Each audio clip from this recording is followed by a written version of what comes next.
you nerds? It's your girl Cece, and let's get candid about Brave the Dark. Brave the Dark is another Angel Studios movie, but it's not really focused on the quote-unquote angel part, you know what I mean? This was an intense but welcome story to be told, and Angel Studios just happened to take up the reins. And if no one else is gonna say it, I will. It seriously would have been the same exact story if any other studio had produced or headed it. So just keep that in mind. Keep an open mind. Seriously. Don't be so close-minded. Besides the pay it forward at the end, you kind of forgot that it was an Angel Studios movie because of how the movie presented itself and how the story flowed. I ended up liking the movie a lot. I thought it was well done, and it was really refreshing to see a true story you've never seen before by a person you've never really heard of before. It just goes to show how many amazing, compelling, heartwarming, important stories there are out there that you never hear of because they're not really famous or common knowledge.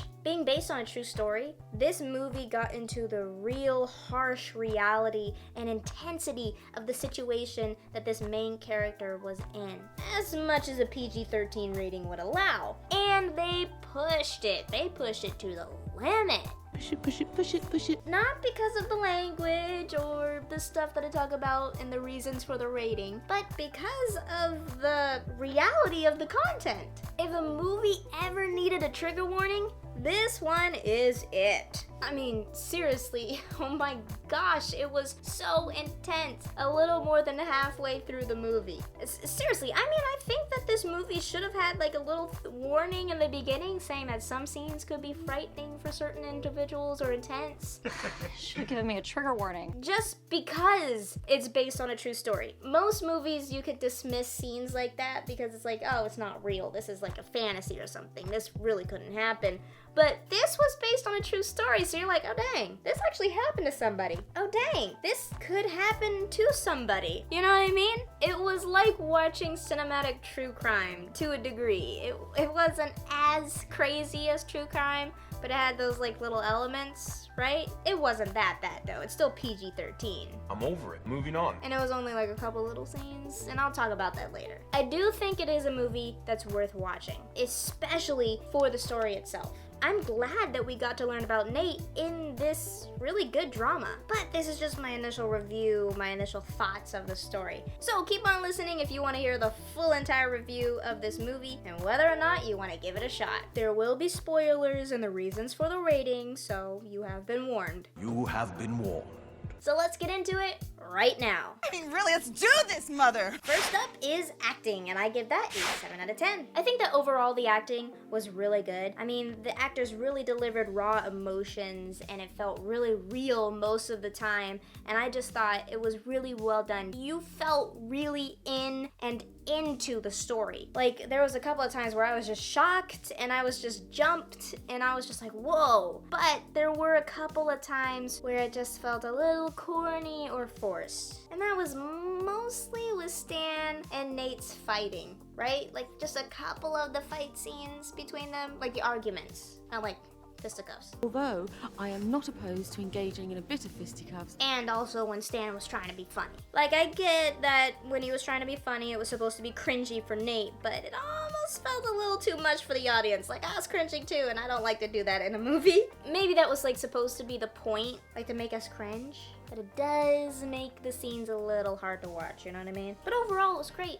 The acting was really good. Next, the story and script, and I also give that a 7 out of 10. It's the same thing with the acting. Again, overall, I thought the story and script was really good. The emotions were there. I really felt into the story and into the dialogue mostly. It was just really, really good, but there were a couple of instances where the dialogue felt a little bit forced and corny. Again, the couple of fight scenes between Stan and Nate, it just didn't feel organic. It kind of felt like they were moving from one sentence to the next only because of how the dialogue was written. It just didn't really feel that real in one of the scenes. Also, this is just like a little bit of like a little tiny gripe. You are always nitpicking. At the end of the story, it was a little confusing for the audience to go from one scene and then have a time jump because the audience wasn't aware aware of the time jump until we were aware of the time jump. You know what I mean? Most movies will have a little caption that says like 5 years later, 5 months later, 5 hours later, something like that, but we didn't get that with this one, so you didn't really know that there was a time jump until the dialogue alluded to it. But that's just a little gripe. Now we go to the theme, and I'm not always sure how to theme true stories or based on true stories, because it's a true story, you know what I mean? It's based on real life, and real life doesn't always have a theme. Life doesn't always make sense, Bradford. And I know that with movies, you try to put in a theme so that the story is cohesive and it kind of goes along in a certain way. But sometimes it's just very nuanced and you can't really see it because they're telling a true story. It was really easy to see in The Fire Inside because of how the dialogue was and how the story really presented itself, but with this one it's a little bit more nuanced. But if I had to pick a theme, I would say it's either be the stand in someone's life, aka a shoulder to lean on, or that it's okay to be vulnerable. It's okay to get help, especially if you're going through something. It's okay to have help in your life. And if that's the case, I give the theme a 10 out of 10. Now for the details, which I also give a 10 out of 10. Oh my gosh! This was just really cool because this story was based in 1986, so the 1980s, and it just felt like you were there. Like all of the set pieces and the costumes, everything. It just felt like you were in the 1980s. And my dad was there with me, he watched it, and if he thought there was something off about it, he would have told me. There was this super cool prop that they used in the movie called a microfilm reader, and it's kind of like a computer that reads camera film for like newspapers and stuff so you can print it out, and it looked so cool on screen. I had no idea what it was. I had to ask my dad. It was so cool. And to know that people in the 1980s had the foresight to keep these like really neat relics, really, in good condition, in working condition, so that directors and producers and stuff could use these in period pieces, historical films. Super cool. It was just so cool. I'm still geeking out about it. Now we're getting into the nitty-gritty of the full review. So here's your spoiler alert, because there's spoilers ahead. Spoiler alert. So now let's get into the reasons for the rating. This film was a PG-13 drama. Now, do I believe that it was a PG-13 film? Yes, even with the intense and frightening scenes. Now, I will say it definitely was not on the cusp of PG-13 PG like Homestead was, and it's definitely not really like Angel Studio movies usually are, because nothing of what I talk about in the reasons for the rating was off limits. Are you serious? Seriously. Like sex content. There was sex content in this movie. Now, it wasn't like sex content like in The Fire Inside where it alludes to sex between underage individuals, but the kissing and the making out between the underage individuals warrants me to talk about it. I mean, these are still teenagers, and to have a male student kissing a female student's neck in the middle of school, that's a little much. Plus, a party happened later on in the movie, and there was making out, and slightly suggestive clothing and dancing. So there's that. Raging hormones. There was also drugs and alcohol in this movie. Cigarettes were being smoked, and you saw that on screen between underage individuals and of-age people. And then there was also beer being drank, underage and of-age people doing that. But then there was also narcotics in the movie. Only partook during the party scene, so just teenagers. We knew that it was narcotics because of something somebody says later on in the movie, that the main character had narcotics in his system. You don't see the narcotics being taken, but they are mentioned. Seriously, that party was rampant, really. And language. There was language in this movie. Language. Not a lot, mind you. Seriously, not a lot. I mean, there was only 8 instances of the S word, 1 BS, 1 a-hole, 1 pissing, and 1 douche. So, now let's get into the violence. Don't try what you are about to see at home. This is definitely where the PG-13 rating comes in, because near the end of the movie, there is a clear tonality shift that is very intense. Nate was a troubled kid. He had a very traumatic event happen to him in the beginning of his life, and also he wasn't allowed to talk about it because of his really stupid grandparents. So it was all bottled up inside, lots of emotions, and pushed back to the back of his mind, put in like a little box so that he didn't have to think about it. Pretty sure I'm traumatized. But you know, that manifests in like anger. So there was a lot of punching and fighting and arguments on his part. Standard. What wasn't so standard was the fact that he was living out of his car for a good long time, which probably caused him to find some not so great friends, which then led to stealing, which then led to him getting in trouble with the law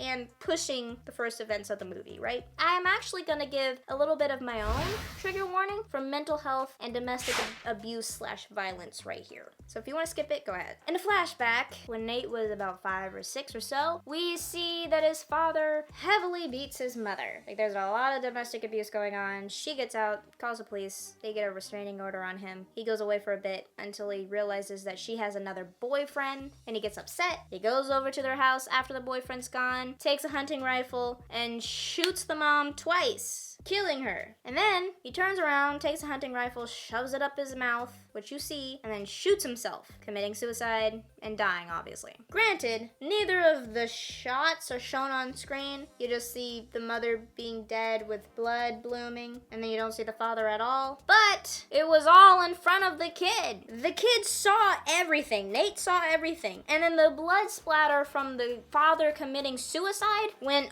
all over the kid. He was just covered in blood. Like, it was rather horrific, really. No, it's too horrific. You don't see anything, but it's very intense to see all that blood, right? It wasn't a lot of blood, but it was enough to be like, dang. Then, during the party scene that I was talking about, Nate partakes in narcotics and alcohol. After, like, unlocking these traumatic events that he shoved in the back of his mind, they come to the forefront. He remembers it happening now. I remember everything. So he partakes in all the drugs and alcohol, goes to a bridge, jumps off of it, tries to commit suicide, and then is hospitalized for it. And this time, you see the jump. You see him fall. You see him having to get fished out of the river and then taken to the hospital. So, yeah, a little intense. I was just a little shocked about how graphic the retelling of the kids' traumatic events were from Angel Studios. It was only like 2 scenes, and those 2 scenes and like the almost 2-hour movie amounted to like 10 minutes of it, right? So it wasn't too bad. Sorry, that was a little intense.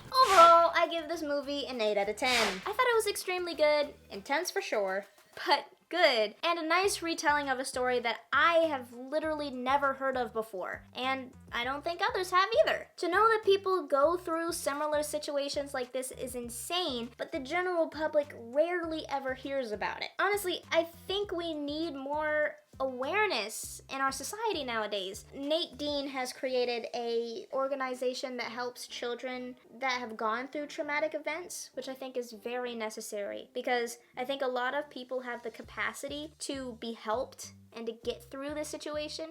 Some people can't be helped because they have to want to be helped. You can't help somebody who doesn't want it. But I think a lot of people have the capacity to get change like this comes from kindness, caring, and awareness. Maybe they can do a story and it'll raise awareness. So I think having a story like this being told on the big screen to get to more people is very necessary and very good. I was very moved by this story, and I am glad that I watched it. It's definitely a movie worth watching. I probably wouldn't watch it again just because of the intense scenes and the fact that it's a true story, so I know the story now. But if somebody wanted to watch it with me because they just needed somebody to watch it with, I would. I think so. Wrap that up and give it to a child on Christmas, because we're done. But yeah, thank you guys so much for watching this review. If you want to see any other movies, please comment it down below. And also comment really whatever you want. I will respond, I promise. Also, please share with your friends, like, and subscribe so I can do more like this for you. Every Friday, I have a new review, so if you want to see